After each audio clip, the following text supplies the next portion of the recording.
Bonjour à tout le monde. Bien, aujourd'hui nous allons finir notre partie théologique en parlant de la vérité biblique, ce que l'on appelle aussi l'infaillibilité de la Bible, et qu'on aime appeler aujourd'hui la vérité salvatrice, pour mettre en évidence ce type de vérité qui est d'une vérité sur Dieu et sur l'homme, qui aide l'homme vraiment à vivre le salut que Dieu voudrait pour lui. Bien, alors je vais cette fois exceptionnellement lire le texte que j'utilise normalement pour votre cours et le commenter.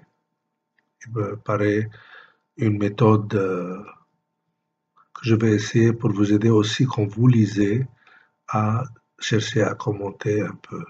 Les autres fois, vous pouvez lire et utiliser mon cours oral pour comprendre. Ce serait toujours une séance que nous allons faire dans laquelle je vais répondre à vos questions, toutes questions que vous pouvez avoir. Mais cette fois, on va donc lire et commenter.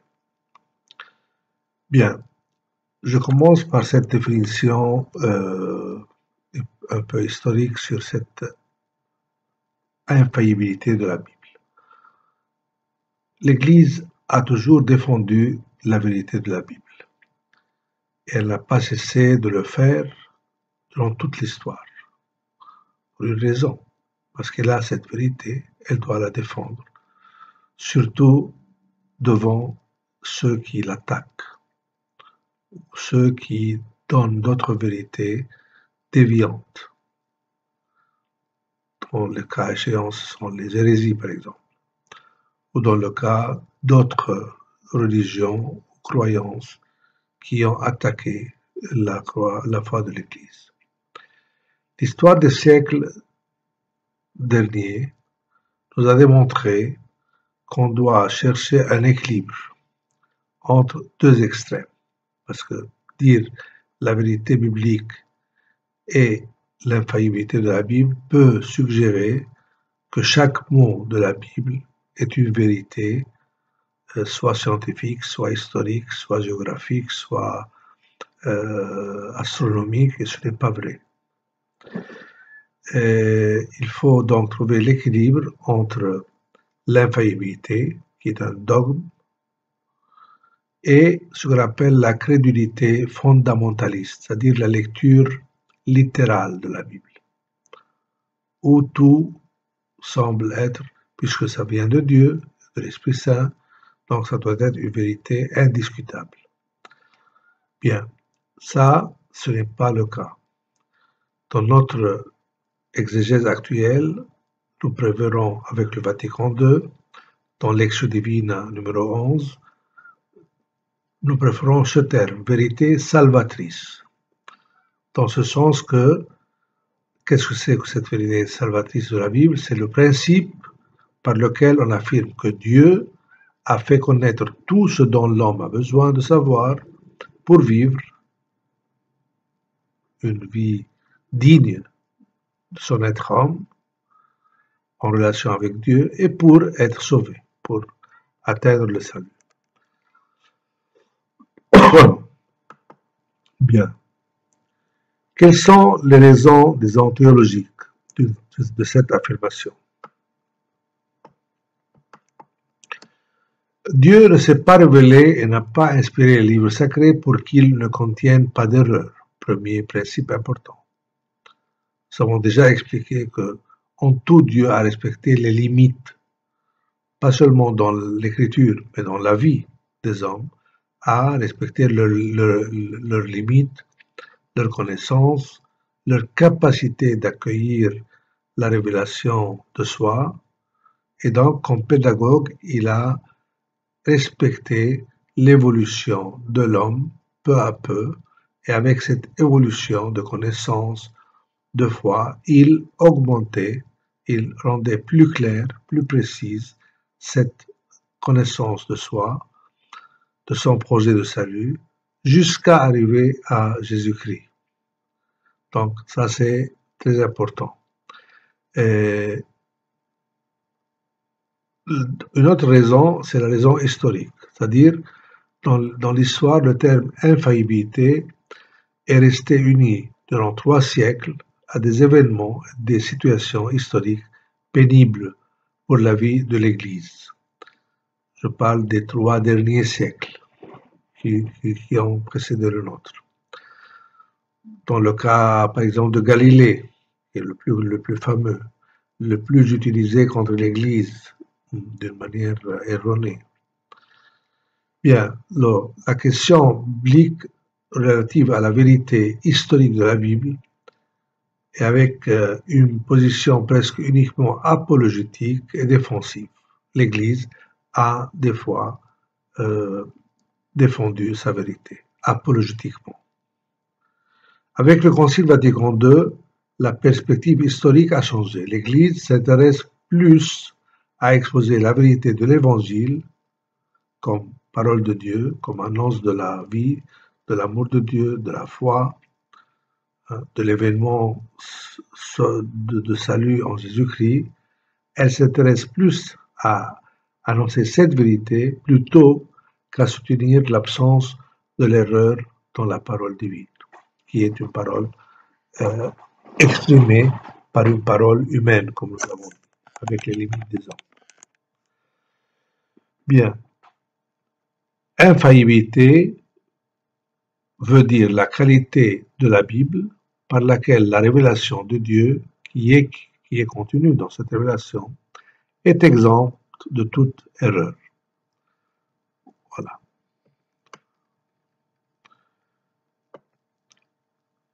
L'infaillibilité, par conséquent, ne regarde pas les données scientifiques et historiques qu'offre la Sainte Écriture, mais la révélation de Dieu qui nous est transmise par elle et en elle. Voilà un peu les quelques points importants à retenir avant d'aborder un peu le thème dans son essence. Bien, il y a eu toujours des problèmes par rapport à cette infaillibilité dans toute l'histoire. Que la Bible ne puisse se tromper ni induire en erreur fait partie de la tradition juive, tout d'abord. Pour les Juifs, c'est ça. Même les Juifs sont plus rigides par rapport à cette infaillibilité. Ils cherchent à trouver un sens à chaque mot pour qu'ils puissent finalement retrouver son harmonie avec d'autres mots, avec d'autres concepts qui semblent contradictoires. Il y a plusieurs essais juifs. Le rabbinisme est très fameux pour retrouver ces solutions en ôtant un mot ou en ajoutant un autre mot au texte pour le rendre moins erroné s'il y a des erreurs ou s'il y a des contradictions. L'Église a suivi un peu cette démarche tout d'abord. Donc, dans le judaïsme, on était conscient des discordances apparentes entre les livres de l'Ancien Testament et on a essayé de les résoudre comme je viens de dire. Et dans le christianisme, les difficultés sont augmentées face à la continuité entre l'Ancien Testament et le Nouveau Testament, parce que déjà aussi entre l'Ancien et le Nouveau, il y a beaucoup de contradictions que j'ai déjà expliquées, parce que il y a une évolution, c'est pas une contradiction, mais c'est une évolution. Bien, donc, si nous parcourons l'histoire, nous trouvons dans chaque étape de l'histoire des problèmes qu'on a essayé de résoudre. Je vais prendre quelques étapes de cette histoire très rapidement. Tout d'abord, dans les premiers 4 siècles, la position des hommes juifs et païens en face de l'écriture chrétienne était de la refuser. Saint Paul l'exprime très bien dans sa lettre aux Corinthiens, la première, chapitre 1, verset 23. Il parle de ce scandale pour les Juifs et cette folie pour les païens qui est la croix de Jésus-Christ. Comment il est scandale pour les Juifs? Pour les Juifs particulièrement, les rabbins, le christianisme n'était pas la vérité ultime et définitive, mais une doctrine erronée. Jésus est vu comme un magicien, on le trouve dans le Talmud, on dit que c'était un sorcier, un magicien, un faux messie. Donc la prédication chrétienne sur la nouvelle alliance et le nouveau culte et la parole définitive en Jésus-Christ était complètement erronée pour les Juifs. Je vous explique une autre chose importante sur la croix du Christ. Pour les Juifs, pourquoi c'est un scandale la croix du Christ? Parce que les chrétiens disent c'est le Kyrios qui est sur cette croix, c'est Dieu, Adonai. Et pour les Juifs, Adonai s'est manifesté dans la grandeur, dans la gloire, dans sa puissance ultime, dans sa majesté sur le Sinaï, avec une théophanie formidable, tonnerre, coup de tonnerre, des feux. Hein, et comment un Dieu peut se manifester comme un malfaiteur sur une croix. Voilà pourquoi aussi pour eux c'était un scandale de dire que Jésus était Kyrios, le mot Kyrios en grec, qui traduit Adonai en hébreu. Adonai c'est Yahvé, c'est Dieu. Voilà donc. Et la prédication chrétienne sur cette, pour disons, défendre la vérité chrétienne, surtout Saint Justin, s'efforce de montrer le messianisme de Jésus et la nouveauté du christianisme à partir de l'Ancien Testament. Voilà, pour défendre devant les Juifs, les chrétiens ont dû utiliser l'Ancien Testament lui-même pour démontrer que c'est l'Ancien Testament qui prévoit déjà la croix du Christ, qui prévoit déjà ses souffrances, il prévoit tout ce qu'il a fait et tout ce qu'il a dit. Hein. Et c'était, Jésus n'a fait autre que accomplir ce qui a été déjà préfiguré ou préannoncé dans l'Ancien Testament. Et donc, en faisant une exégèse rigoureuse qui démontre la réalisation de tous les oracles de l'Ancien Testament en Jésus-Christ, celui de Nazareth. Justin lui-même, face à quelques discordances bibliques, va expliquer qu'elles ne sont qu'apparentes ou que si on trouve des discordances, c'est simplement parce qu'on n'a pas bien compris le texte. Le problème de l'infaillibilité, donc, ne se pose pas encore, mais uniquement celui de la discordance entre divers textes bibliques. Comment il y a des discordances. Et on utilisait l'exégèse pour démontrer que ce ne sont pas des discordances, mais des différentes visions qui, ensemble, forment une image complète. Pour les païens, le christianisme a dû se défendre vigoureusement aussi contre les attaques provenant du paganisme. Et ceci entraîne un glissement du concept sauveur de vérité vers la conception grecque. Maintenant, la vérité devient une vérité philosophique. Ce fut un glissement inévitable parce que pour pouvoir discuter avec les païens, les auteurs païens, philosophes ou hommes de lettres ou n'importe quoi, il fallait aller dans leur propre camp. Contre les attaques nombreuses et insidieuses de Celsius et Porphyros, deux grands auteurs connus et fameux de l'époque du début de l'Église, qui sont grecs. Bon, pour défendre, les apologistes chrétiens eurent pour tactique de venir sur le champ de bataille des Grecs eux-mêmes. Et ils ont réussi à gagner la guerre. Comment? En démontrant la logique, la rationalité, la vérité qui est en Jésus-Christ. Et moi je crois, comme j'ai lu plusieurs fois, que ces apologètes chrétiens cherchaient à dire que toutes les aspirations philosophiques qui sont conceptuelles, qui sont abstraites, qui sont des pures, disons, méditations intellectuelles, ont été vraiment réalisées en Jésus-Christ. Et c'est ça la différence. On a prouvé qu'en Jésus-Christ, il n'y a rien contre les aspirations de l'homme philosophe, de l'homme de l'intelligent, de l'intellectuel, mais plutôt le contraire. C'est en Jésus-Christ que se réalisent toutes ces aspirations des hommes les plus nobles et les plus, disons, logiques et intellectuels. Et donc, ça, c'est envers les attaques, disons, philosophiques. Puis, deuxième phase, c'est Saint-Augustin, jusqu'à, disons, 16e siècle, pour aller un peu plus vite. Saint-Augustin va recueillir l'héritage du passé sur ce sujet, c'est-à-dire les apologètes chrétiens avant lui. D'une part, face au manichéisme, vous savez que le manichéisme, c'est la religion ancienne qui est devenue aussi une philosophie, parmi lesquelles lui-même était manichéen, Saint-Augustin. Et il a souligné le caractère de salut du message chrétien en disant le Seigneur voulait faire des chrétiens et non des scientifiques, parce que les autres disaient ces gens qui prêchent le christianisme, c'est des ignorants, des analphabètes, des gens de n'importe quoi. Il a dit être chrétien ne dépend pas de combien tu es philosophe ou scientifique, mais de combien tu reçois cette bonne nouvelle, cette vie nouvelle en toi par le don de Jésus-Christ.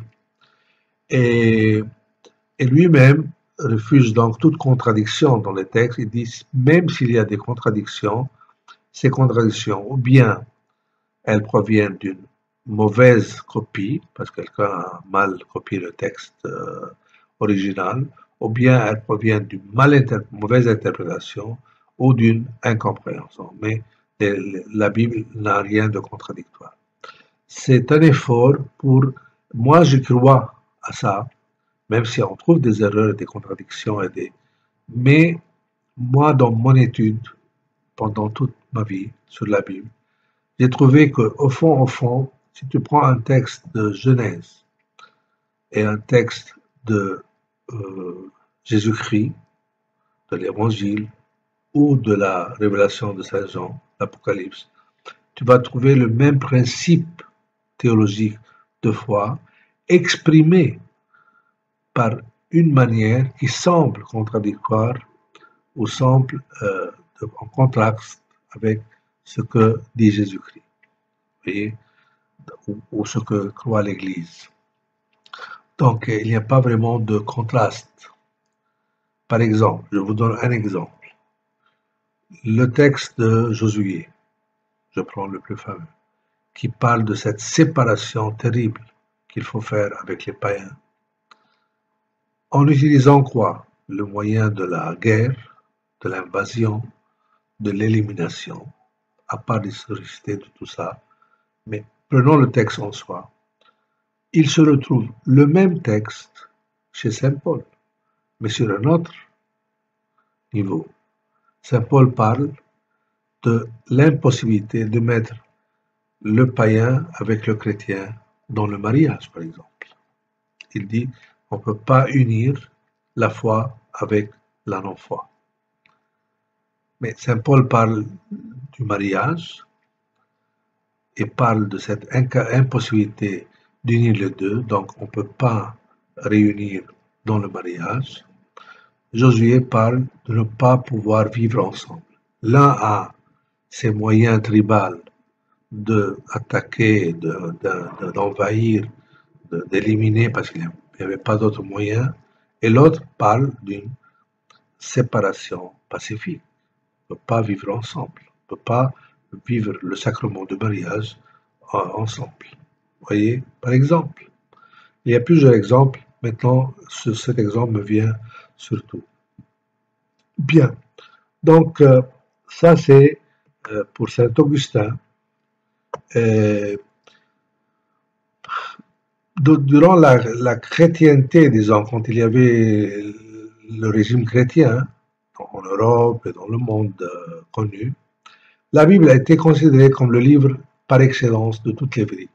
Voilà, historiques, philosophiques, scientifiques, religieuses, un peu comme souvent les musulmans aujourd'hui croient que le Coran contient toutes les vérités. C'est un peu la même chose, plus ou moins.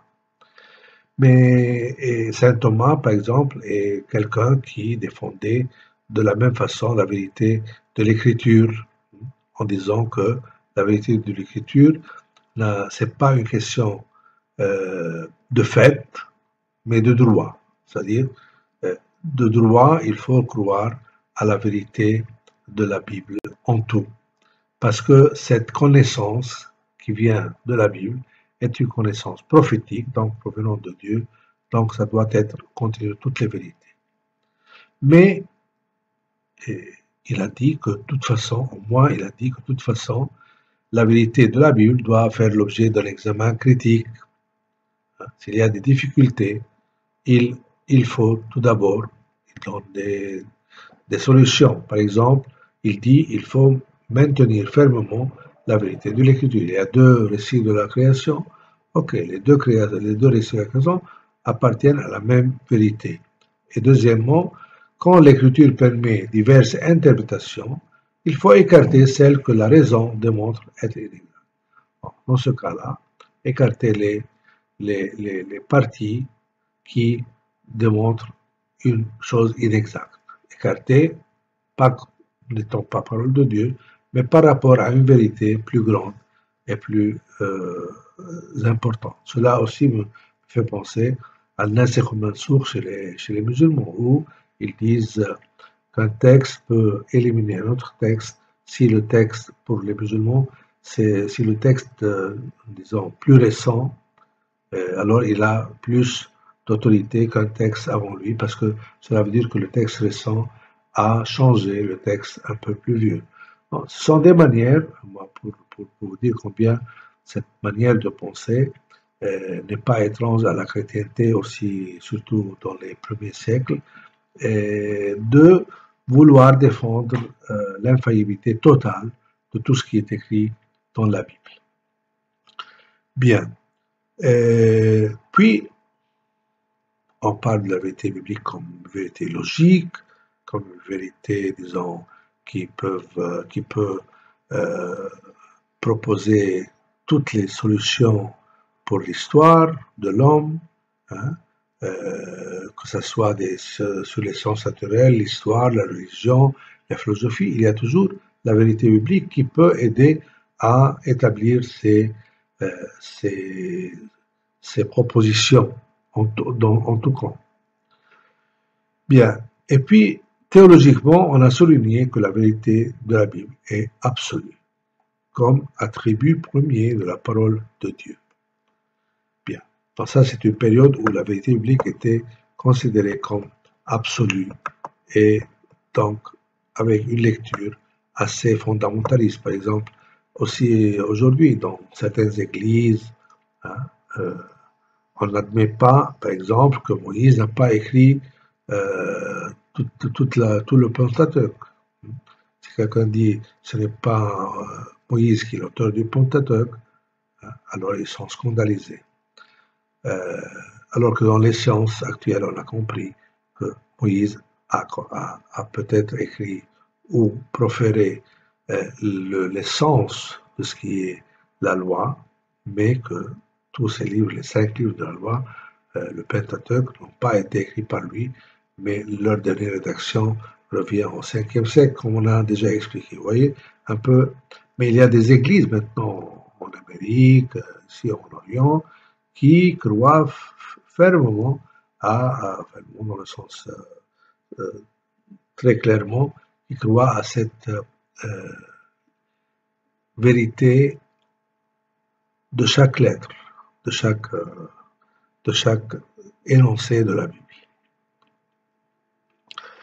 Puis, on arrive à une période, après, disons, à partir du XVIe siècle, XVIIe siècle, où il y a l'évolution de la science, développement formidable de la science moderne et de tout type de science, et on commence, à cause de cette croyance en l'infaillibilité totale, absolue de la Bible, par rapport même aux champs scientifiques, historiques, géographiques, comme j'ai expliqué, on se trouve en conflit avec la science. Le cas de Galilée le démontre clairement. Le seul problème de Galilée aujourd'hui, c'est qu'on l'utilise pour attaquer l'Église de quelque chose qu'elle n'a pas fait. c'est vrai que l'Église a interdit à Galilée de enseigner sur la vérité, disons, enfin, sur ce concept de la astronomique que lui et avant lui, déjà, on avait commencé à prouver que c'est la Terre qui tourne autour du Soleil, c'est pas le Soleil qui tourne autour de la Terre, par exemple. On lui a interdit de l'enseigner pour une raison. Ça, c'est historiquement sûr. Parce que lui, il utilisait cette découverte pour attaquer la Bible, pour dire que la Bible, au fond, elle n'est pas un livre de Dieu, un livre parce qu'elle contient cette erreur qu'on trouve dans Josué, chapitre 10, comme vous savez. Et donc ça, et puis on attaque l'Église qu'elle a maltraité Galilée, qu'elle a mis dans une prison sous la terre. Tout ça, c'est stupide, c'est faux. C'est faux. L'Église a laissé Galilée dans une maison digne et plusieurs cardinaux et plusieurs prélats de l'Église venaient le visiter. Il pouvait parler de tout ce qu'il voulait avec eux en privé et exposer ses théories. Jamais il n'a été maltraité dans le vrai sens du mot, ni physiquement ni rien. Certainement, ce n'était pas le temps de la liberté d'expression dans l'Église, mais pas seulement dans l'Église, aussi dans tous les royaumes de l'Antiquité. Peut-être l'Église était là. Figurez-vous si Galilée, pour une question politique, disait quelque chose contre les croyances du roi, hors de l'Église. Qu'est-ce qu'on faisait de lui? On l'envoyait tout de suite à la tombe. On le tuait, on l'exécutait. L'Église a seulement demandé à Galilée de ne pas enseigner. C'est ce qu'il pensait la découverte scientifique, justement aussi parce que lui et autres, ils ont commencé à utiliser cette découverte contre la Bible. Ils n'ont pas su, eux déjà, séparer entre science et foi. Mais sans perdre, pour le moment, c'est tout ce que je peux dire. Bien, alors, ça c'est pour Galilée, mais aussi pour les sciences paléontologiques. Par exemple, au XIXe siècle, il y a le darwinisme. Le darwinisme qui est la théorie de l'évolution des espèces. Bien. À part que cette théorie n'est pas sûre, elle est plutôt erronée. On le démontre aujourd'hui, c'est pas moi qui le dis, c'est les hommes de science, c'est les paléontologues eux-mêmes qui le disent, que l'évolution des espèces n'est pas sûre et que c'est pas sûr que l'homme provient du singe et tout ceci. Mais sur une question, par exemple, que Darwin prétend qu'au début, il n'y avait pas seulement un homme et une femme, mais il y a plusieurs lieux où les hommes se sont développés, selon sa théorie, bien sûr, pour devenir humains. Alors, plusieurs se sont trouvés à devoir défendre l'histoire, le récit de la création, qui, selon la foi de l'Église, il y a eu un homme et une femme. Dieu a créé un homme et une femme. Moi, je vous le dis franchement, Darwin n'a pas et n'a pu affirmer aucune de ces théories. Ce sont des théories et que chaque jour, la science paléontologique prouve que probablement on provient d'une seule source. Tous les humains proviennent d'une seule source, même avec des couleurs noires ou jaunes ou rouges ou blancs que ce soit. Il y a plusieurs théories aujourd'hui et plusieurs travaux qui n'affirment pas les conclusions de Darwin. Mais de toute façon, Darwin a contribué à un conflit entre les croyances de la Bible et ce qu'on retient comme la science. Puis les sciences historiques, certainement. Là, avec les travaux d'archéologie, de sciences, de langue ancienne, d'archives des bibliothèques des anciens royaumes de Ebla, de Garip et d'autres, hein, on a fait des découvertes qui souvent mettaient en difficulté des données ou des vérités géographiques, historiques, ou même des récits de la Bible qu'on a découvert qu'elles proviennent essentiellement de ces anciens récits extra-bibliques. Donc là aussi, on a eu des problèmes avec ceux qui défendent l'absolutisme, enfin, l'infaillibilité totale de la Bible à tous les niveaux.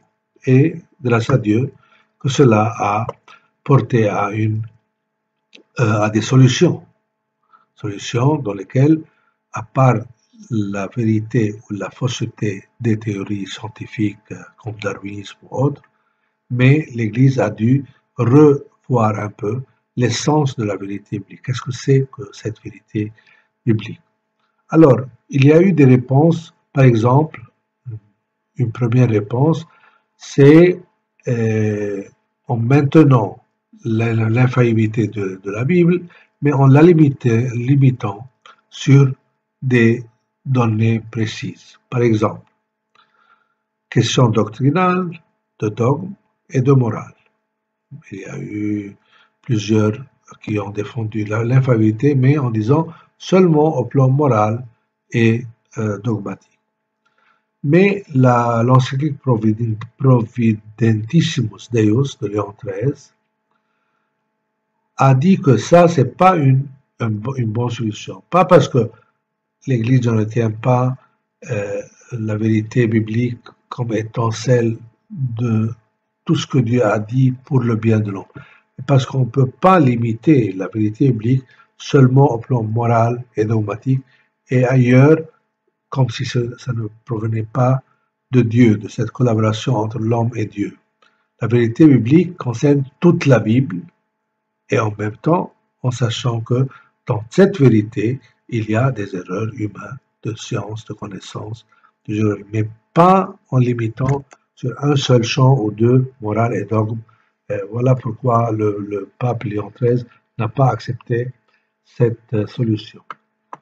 Une autre solution qui a été aussi présentée, c'est de dire l'intention des auteurs sacrés était bonne. Donc, l'infaillibilité, c'est à propos de leurs intentions. Puis, qu'est-ce qu'ils ont écrit, s'ils ont fait des erreurs, ça ne fait pas partie de cette infaillibilité. Ou par rapport à la mentalité de leur temps, tout ça. Comme moi, un peu, j'ai expliqué partiellement. Par exemple, mon exemple sacré cite des textes d'autres auteurs, ils ne se portent pas garant de leur véracité. Hein? Ils citent d'autres personnes. Donc, eux, ils sont infaillibles, mais ce qu'ils citent par rapport à d'autres, peut-être s'il est erroné, ils n'ont pas su que c'était erroné. Ça, c'est une proposition. Mais la proposition la plus importante, et qu'on a retenue à la fin, la vraie proposition, c'est la théorie des genres littéraires. Bien, qu'est-ce que veut dire la théorie des genres littéraires? C'est-à-dire que dans la Bible, l'auteur biblique expose, comme on a dit, tout ce que Dieu lui a inspiré, tout ce que lui a connu de son expérience personnelle et de l'expérience de ceux qui l'ont précédé, dans l'expérience de la foi. Il l'a exposé sous l'inspiration de l'Esprit Saint, mais comment? Avec un genre littéraire précis. Des fois, il a eu recours, disons, à une forme légendaire, d'autres à une parabole, l'autre à une hyperbole, l'autre, il a écrit selon les lois de la narration, de son temps. il a utilisé des formes, et des mots et des expressions de son temps. Donc, le genre littéraire exprime, c'est un peu le cadre, hein, qui contient cette vérité. La vérité est là. Elle est l'essence de ce qu'il est dit. Cette essence peut être tout ce qui a été dit, ou peut être le noyau de ce qui a été dit, et le reste, ça appartient à la forme d'expression. Hein, forme d'expression, qui, son but est de nous faire parvenir à cette vérité de la foi. Voilà un peu ce qu'est un genre littéraire, les genres littéraires. Bon. Disons que quels sont les principes fondateurs de la vérité biblique pour nous aujourd'hui?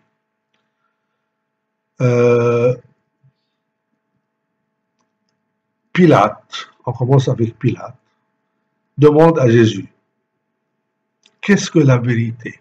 Voilà, depuis toujours on cherche cette vérité. Mais il n'a pas attendu la réponse. Cette question est restée comme symbole et figure de l'homme historique qui, au long des générations, s'affronte lui-même en même temps qu'à la parole de Dieu vivant dans le Christ Jésus. Pour nous chrétiens, il n'existe pas dessus tout la vérité. Voilà ce que nous devons considérer très profondément. Il n'y a pas des vérités. Qu'est-ce que la vérité? Il y a une seule vérité. La théorie du relativisme est une théorie destructive de l'homme. Hein? Le relativisme, chacun a sa vérité. Chacun a une vérité.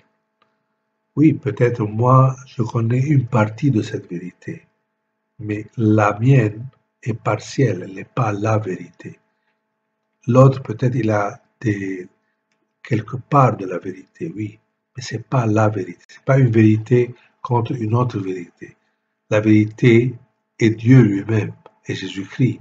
C'est ça la vérité.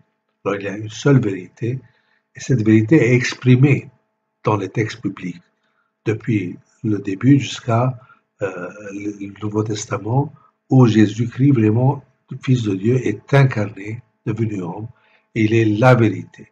Voilà ce qui est très important. Donc, la conception biblique de la vérité n'est pas au niveau de contenu seulement, ce qu'on a fait, ce qu'on a dit, si c'est le exact de cette manière que les choses se sont déroulées, ou autrement, si on a exagéré, ou si on a utilisé des termes symboliques, c'est pas ça la vérité. La vérité, dans la Bible, c'est une chose personnelle.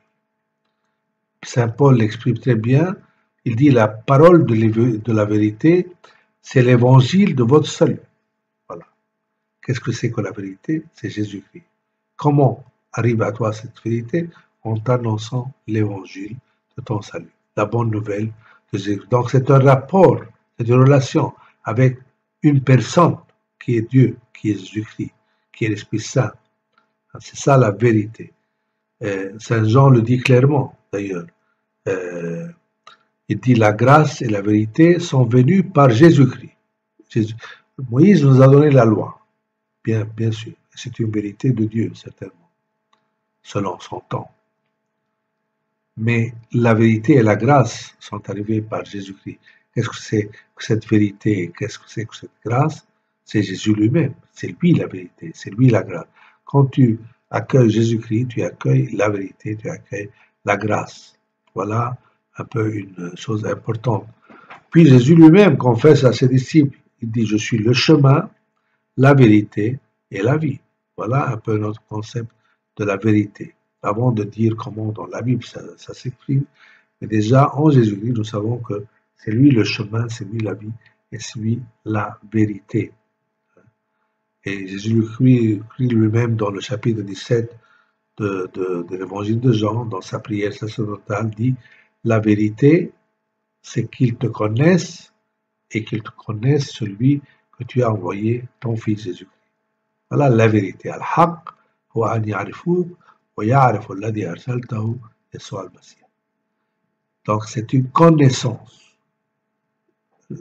Je vous ai fait une petite méditation, enfin une heure de méditation actualisante dans l'autre vidéo où je vous ai dit clairement, le but de notre vie, c'est connaître Dieu.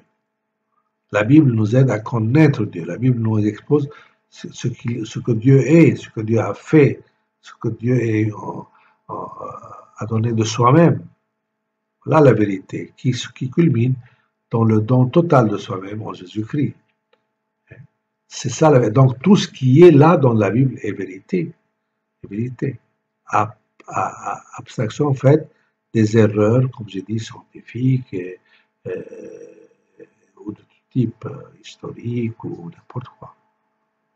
C'est pas ça qui fait que la parole de Dieu est vérité ou non, infaillible ou non. Mais c'est le contenu total de cette parole, même avec les erreurs, qui constitue ce qu'on appelle la vérité biblique. On ne peut pas commencer à disséquer la Bible et dire ce paragraphe est vérité, ce paragraphe n'est pas vérité. Toute la Bible est vérité. Mais nous savons que dans cette vérité est exprimée, même avec des erreurs humaines, de science ou de connaissance ou d'histoire ou connaissance historique ou autre, géographique ou astrologique ou autre. Bon, donc c'est une connaissance, c'est une vérité personnelle, comme exprimée sur la croix. Jésus-Christ sur la croix. Par sa mort et sa résurrection, Jésus prononce la parole définitive de la vérité, c'est-à-dire le salut par sa propre croix, qui, comme on a dit, pour les Juifs et les païens, c'est une fausseté, c'est quelque chose de stupide, de scandaleux. Donc, toute science et concept primordial de celle-ci, cette vérité, procède du principe fondateur, principe premier, à partir duquel se construisent les concepts et la science elle-même. Donc, quels sont les principes fondateurs de la vérité biblique?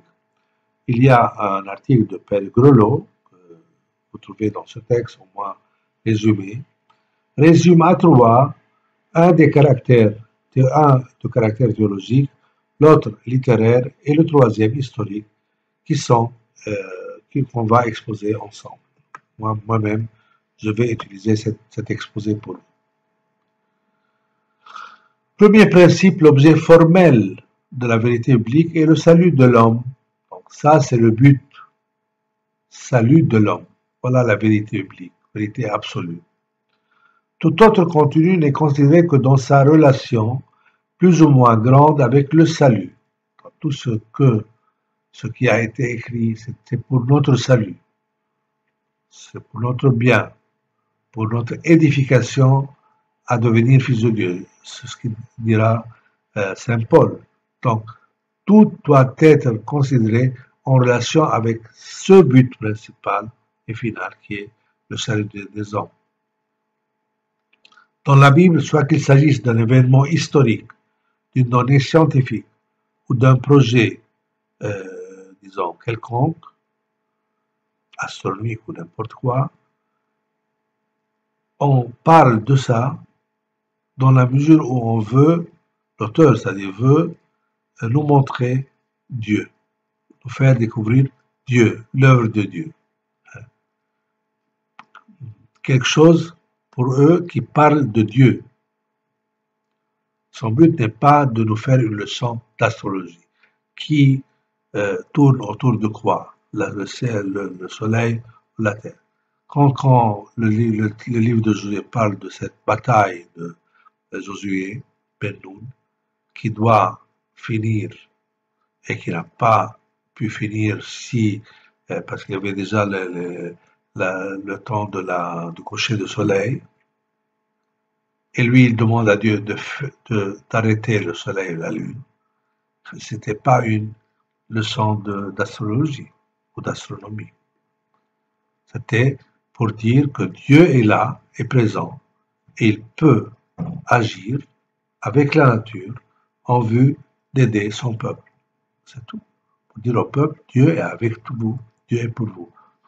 Puis que ce soit une vérité par rapport au soleil et à la terre erronée, pour son temps, c'était comme ça. C'était pas une leçon de... Vous comprenez? Donc ça, c'est très important. Par exemple, l'attention de l'auteur sacré s'oriente longtemps vers le fait historique de l'Exode, qu'à l'amour et la puissance que Dieu a manifesté dans cette victoire d'Israël sur les Égyptiens. Les détails des chiffres, les noms propres de lieux ou de rois ne l'intéressent pas par eux-mêmes, mais comme démonstration de l'œuvre de Dieu dans l'histoire. L'auteur sacré n'est pas un historien. Il ne veut pas faire œuvre d'historien dans le sens du positivisme moderne. Hein? Tout doit être prouvé par des preuves tangibles.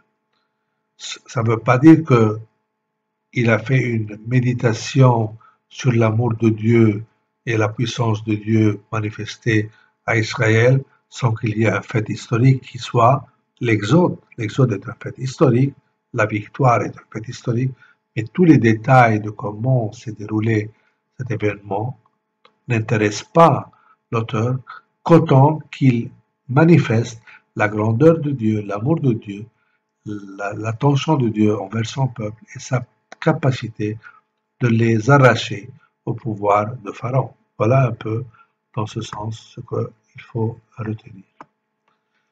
Bien.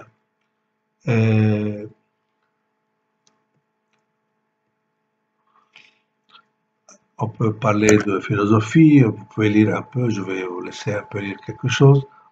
Pour les sciences, deuxième point, la conception physique du monde rapportée par les auteurs sacrés nous paraît totalement confuse.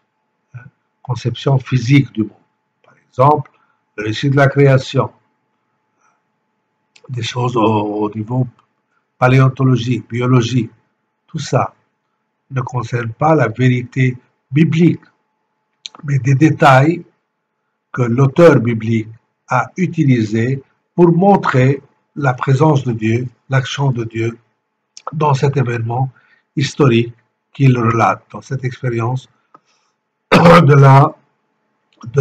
l'amour de Dieu. Hein? La même chose pour l'histoire, la même chose, donc je ne vais pas répéter, vous avez, je crois, compris. Bon, on peut dire, par conclusion, l'écriture, la Bible, considère l'histoire humaine exclusivement du point de vue des relations entre les hommes et Dieu. Tous les détails historiques sont là parce qu'il fallait dire les choses. Mais ce qui était le point fondamental, c'est montrer comment dans cette histoire humaine, il y a une relation formidable entre Dieu et les hommes. Les événements de la vie d'Israël et de l'Église primitive manifestent les actions de Dieu dans le temps, parce que Dieu est un Dieu qui vient œuvrer dans notre histoire, pas dans nos connaissances. L'histoire humaine intéresse en tant qu'histoire sainte. En tant que telle, elle est objet de la vérité biblique. Toute l'histoire est vérité biblique, vérité infaillible, parce qu'elle concerne cette histoire sainte de la relation entre Dieu et les hommes. Puis, avec des détails qui peuvent avoir des erreurs de tout type, hein, je ne dis pas théologique, mais de tout type, ça ne fait pas l'essence de cette vérité. Mais je répète, on ne peut pas prendre les erreurs et dire on écarte ça parce que ce n'est pas vérité. Non. Le tout forme la vérité biblique, y compris les erreurs. Les erreurs sont l'apport aussi une des caractéristiques de l'apport humain dans cette histoire,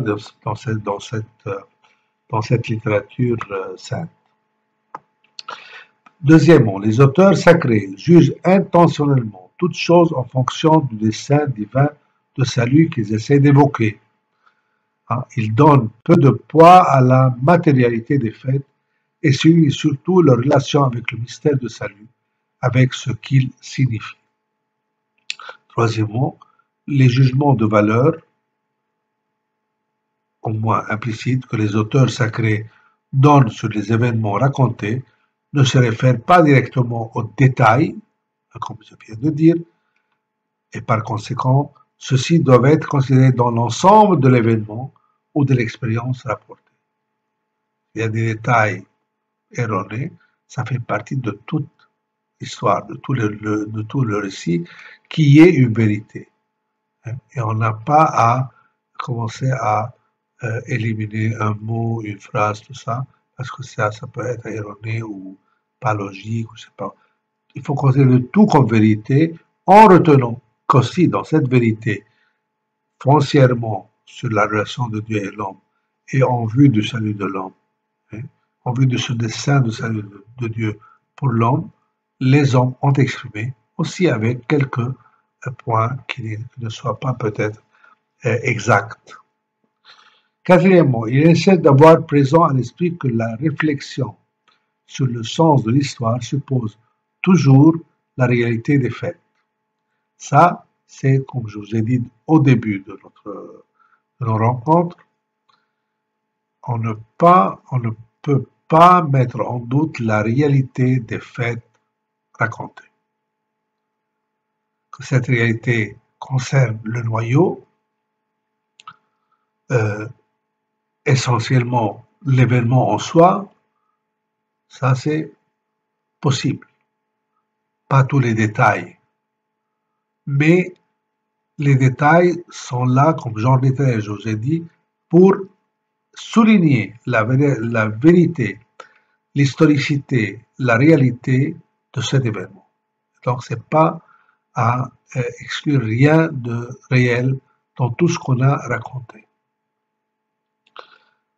Bien, donc ça c'est un premier principe. Un deuxième principe, pour accéder à la vérité biblique, la connaissance et le bon usage des genres littéraires sont indispensables. Voilà pourquoi on a parlé de genre littéraire. La vérité communiquée par écrit s'exprime et se manifeste par l'intermédiaire de genres et formes littéraires. Il est indispensable pour capter la vérité biblique de bien préciser le genre ou la forme littéraire d'un texte précis, par chaque genre ou chaque forme a une qualité particulière de vérité. Par exemple, un récit épique présente la vérité sous une forme différente de celle d'un texte lyrique, et celui-ci le fait sur un mode différent d'un écrit didactique. La vérité resplendit d'une lumière différente dans une parabole ou dans le récit d'un miracle. Voyez un peu, ça c'est, je crois, c'est clair. Donc, en parlant de l'hermétique biblique, nous allons parler brièvement de ces genres et des unités littéraires de la Bible. Troisième principe. La vérité biblique progresse au cours de l'histoire et arrive à son apogée et à sa plénitude en Jésus-Christ. Chemin, vérité et vie.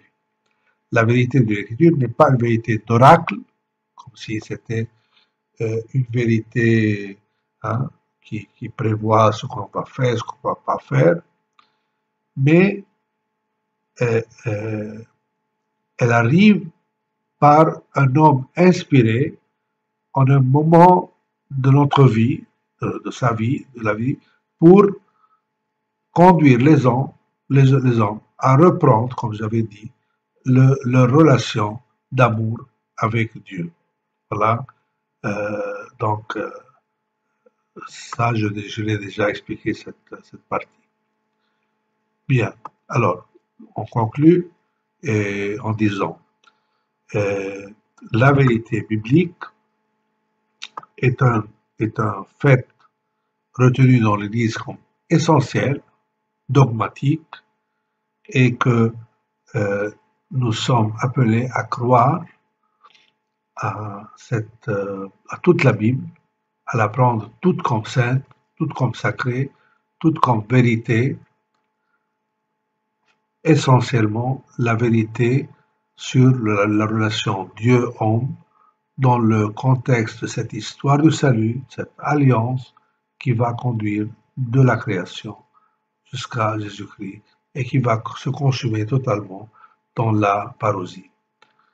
Tous les détails ici et là sont en fonction de cette vérité. Donc, ils font partie de cette vérité, même s'il y a des erreurs scientifiques ou historiques ou autres. Ils font partie de cette œuvre de vérité qui nous conduit à celui qui est la vérité, le chemin et la vie, et qui est notre Seigneur Jésus-Christ.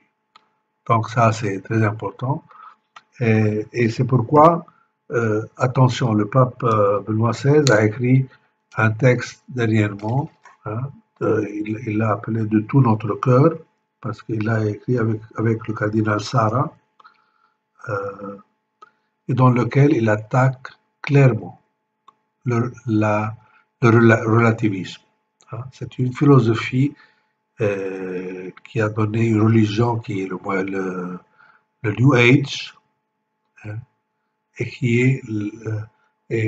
est la destruction de toute vérité, et qu'on voit des fois exprimée par des gens de l'Église qui disent ah non, il ne faut pas retenir que nous avons seulement la vérité, que les autres ne sont pas la vérité, il faut considérer que chacun a une partie de cette vérité et que nous tous, nous pouvons avoir cette vérité. C'est pas vrai. C'est pas vrai, c'est pas exact, ça n'a rien de manque de respect vers les autres religions ou de les autres. Hein, nous respectons leurs convictions, autant qu'ils l'ont dans une intention simple et bonne, hein, de bonne foi, mais nous retenons qu'il y a une seule vérité et que cette vérité s'exprime dans l'histoire du salut, dans cette Bible qui a son apogée et son centre en Jésus-Christ. Et que nous-mêmes, nous allons vers cette vérité. Mais elle est là, objectivement, elle existe, elle est là, elle nous a été donnée, elle nous a été révélée. Si moi je suis loin, plus ou moins de cette vérité, c'est pas que la vérité n'existe pas. C'est que moi je dois cheminer vers cette vérité.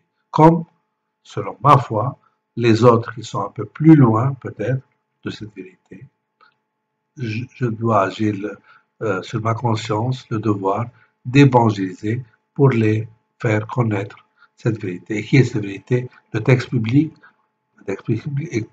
l'exprime. Mais la vérité, c'est Jésus-Christ, sa personne et toute l'histoire du salut que Dieu a conduit pour notre salut. Donc, merci à vous tous et j'espère qu'en finissant ce chapitre, on finit la partie théologique. La prochaine fois, nous allons commencer la partie herméneutique, donc l'interprétation, quel est le fondement de l'interprétation biblique qu'on appelle l'herméneutique biblique, quelles sont puis les méthodes d'interprétation, donc les écoles anciennes, les écoles du Moyen-Âge et puis les écoles modernes. Et finalement, nous allons finir avec deux autres chapitres. Le chapitre sur l'actualisation de la Bible dans notre vie et, disons, une petite révision du document post-synodal le synode sur la parole de Dieu du pape Benoît XVI, qui est sur Verbum Domini. Verbum Domini, là où nous arrêtons surtout sur ce rapport kérygma, liturgie et communion. Kérygma, liturgie, communion, qui sont le fondement de notre rapport avec la parole de Dieu. La parole comme kérygma, comme bonne nouvelle, la parole qui devient une célébration sacramentelle, célébration de la parole elle-même, et la célébration qui est une vie, hein, devient une communion d'amour et d'unité entre les chrétiens. On va en parler certainement à la fin. Pour le moment, donc, bonsoir, bonjour et à la main.